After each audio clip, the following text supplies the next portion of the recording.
पानिनानि विनश्यन्ति पयामि शारदाचार्य स्वामी महाराज की जय। नमो विष्णवे नमो विष्णवे नमः।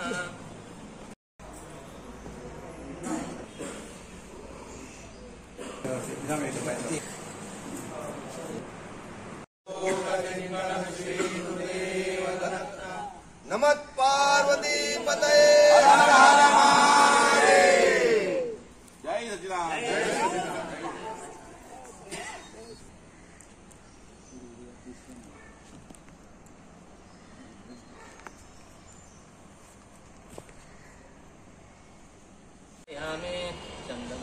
ब्रह्मध्वजाय लेपनार्थे चंदनं समर्पयामि समर्पयामि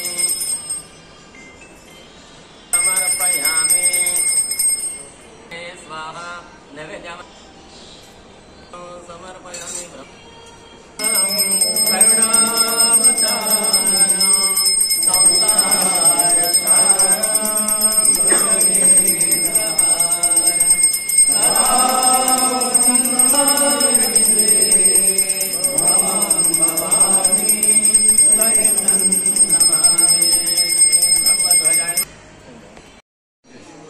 गणपते ब्रह्मध्वजाय आवाहयामि ब्रह्मध्वजाय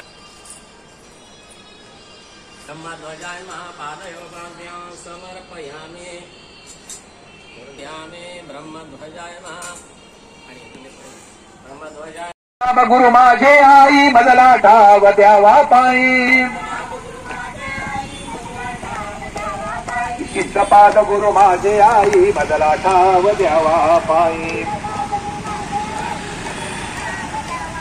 श्रीराम जय राम जय जय राम श्रीराम जय राम जय जय राम श्रीराम जय राम जय जय Ram Vallabh Digambara Digambara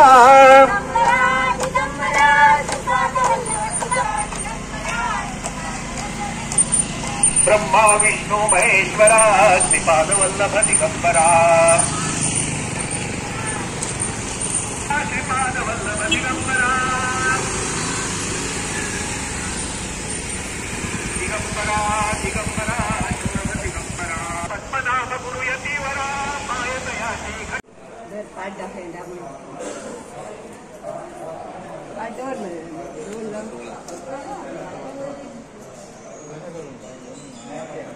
Con cá lá luôn, cả thằng nó lại luôn.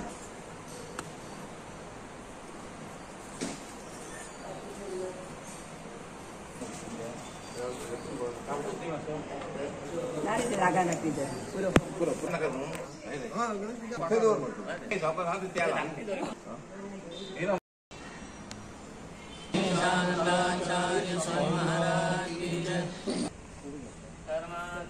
गुरुची पूजा करावी सत्कार करून त्यांच्याकडून वर्षफल श्रवण करावे म्हणजे हे वर्ष लाभप्रद होईल। प्रथम मंगल स्नान करून अमृतापासून उत्पन्न झालेल्या कडुलिंबाचे कोवळ्या पानांचे चूर्ण करून पुढे सांगितल्याप्रमाणे भक्षण करावे म्हणजे व्याधींचा नाश होऊन सुख अविद्या आयुष्य व लक्ष्मीही प्राप्त होतात। मिरे हिंग मीठ ओवा व साखर यांच्यासह पुष्पासहित कडुलिंबाच्या कोवळ्या पानांचे चूर्ण चिंचेत कालवून रोगशांती होण्याकरता भक्षण करावे। पंचांगस्थ गणपतीचे ब्राह्मण व ज्योतिषी यांचे पूजन करून या पुण्य पुरुषाच्या कथा ऐकून दिवस घालवावा म्हणजे संपूर्ण वर्ष सुखाने जाते। राजाचे फलश्रवण केले असता वैभव अचल होते। प्रधानाचे फलश्रवण केले असता कुशलता प्राप्त होते। जय सच्चिदानंद। नमस्कार। आज चैत्र शुद्ध प्रतिपदा अर्थात आपला हिंदूंचा वर्ष प्रारंभ आहे। आजपासून या ठिकाणी चैत्र महिना आपला सुरू होतो आहे। असं म्हणतात की ब्रह्मदेवाने ही जी ब्रह्मांडाची निर्मिती केलेली आहे ती आजच्या दिवशी ब्रह्ममुहूर्तावर केलेली आहे आणि म्हणूनच आपण आज त्या दिवशी त्या ठिकाणी हा ब्रह्मध्वज जो आहे हा ब्रह्मध्वज उभारून त्या ठिकाणी आम्ही हा आनंद जो आहे तो आनंद आम्ही त्या ठिकाणी साजरा करतो। आजच्या दिवशी 3.5 मुहूर्त जे आहेत त्या 3.5 मुहूर्तापैकी आजचा हा दिवस आहे आणि त्यामुळे अत्यंत पवित्र असा हा आजचा दिवस आहे. एक विजयाचं प्रतीक म्हणूनही आपण या ठिकाणी गुढी उभारतो.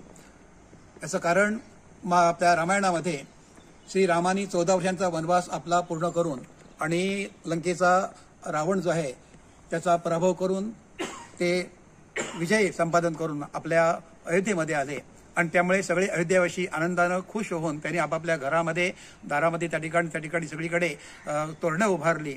स्त्रियांनी सगळ्यांकडे पंचारतीने ओवाळलं त्या ठिकाणी आणि हा आनंद जो आहे तो आनंद व्यक्त केला आणि म्हणून त्या ठिकाणी आपण हा साजरा करतो. तसं आणि आजच्या दिवशी हे 1947 हे संवत्सर आहे.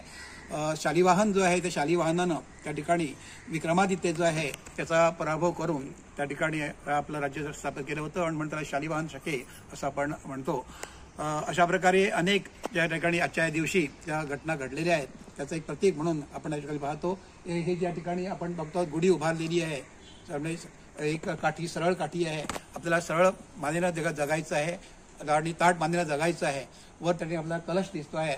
ज्या कलशामध्ये आपण पवित्र असं पाणी जे तीर्थ आहे तीर्थ आपण त्या ठिकाणी तीर्थाचा वापर करतो. वर्षभर त्याचा आपण त्या ठिकाणी तीर्थासाठी चांगल्या व्हायच्यासाठी पाण्यासाठी उपयोग करतो म्हणून ते त्या ठिकाणी आहे. फुल जे आहे त्या फुलांची माळा आहे. फुल जे सुगंध देतं स्वतः सगळ्यांना सुगंधित करतं तसं आपल्याला सद्गुणाने सगळ्यांना सद्गुणाने प्रेरित करायचं आहे. त्याचा एक प्रेरिक आहे. त्यासाठी साखरेचंही बांधलेली आहे. गोडवा जो आहे हा गोडवा आपल्याला म्हणजे त्या ठिकाणी माधुर्य जे आहे ते माधुर्य आम्हाला ठिकाणी जगामध्ये पसरवायचं आहे. तसं ठिकाणी कडुनिंबाची त्या ठिकाणी बांधलेली आहे. कडुनिंबा जरी कडू असला तर तो कल्पवृक्ष म्हटलेला आहे. अनेक रोग जे आहेत ते रोग त्याच्यापासून दूर होतात आणि त्यामुळे कडुनिंब जे आहेत ते आजच्या दिवशी आपण जर कडू खाल्लं असेल तर संबंध वर्षभर जे आहे ते वर्षभर आपण कडूचे अनुभव जे आहेत ते सहज आपण ते जे आहे ते झेलू शकू. हा त्याच्यामागे उद्देश आहे. तसा एक हा पवित्र असा हा दिवस आनंदाचा दिवस आणि म्हणून आजच्या दिवशी सगळ्यांना या नववर्षाच्या आम्ही शुभेच्छा देतो. सर्वांना प्रेमाचा जय सच्चिदानंद. श्री दत्त पद्मनाभ पीठ संचालित संत समाज मोर्जीतर्फे आज या ठिकाणी हे श्री दत्त मंदिरामध्ये या ठिकाणी आपलं हे ब्रह्म जे आहे त्या ब्रह्मध्वजाचं पूजन झालेलं आहे. तसंच याच्यापूर्वी आज आम्ही पहाटेला 6 वाजता संबंध आपल्या मोर्जीच्या कानाकोपऱ्यामध्ये त्या ठिकाणी त्या सीमेपासून ते या सीमेपर्यंत आम्ही त्या ठिकाणी प्रभात फेरी जे आहे ते प्रभात फेरीचं त्या ठिकाणी आयोजन केलेलं होतं आणि त्यानंतर आता या ठिकाणी हा कार्यक्रम संत समाज मोर्जी सगळे आमचे गुरुबंधू भगिनी आणि इतर सर्व ज्या भाविक जे आहेत या सर्वांच्या सहकार्यानं या ठिकाणी आम्ही हा कार्यक्रम केलेला आहे. या ठिकाणी या श्री दत्त मंदिराची जी समिती जी आहे ती आम्हाला चांगल्या प्रकारचं सहकार्य देतं. आज या ठिकाणी आमचे सावळ जे आहे ते सावळ यांनी आज या ठिकाणी ही जी पूजा जी आहे ती पूजा त्या दाम्पत्याने केलेली आहे.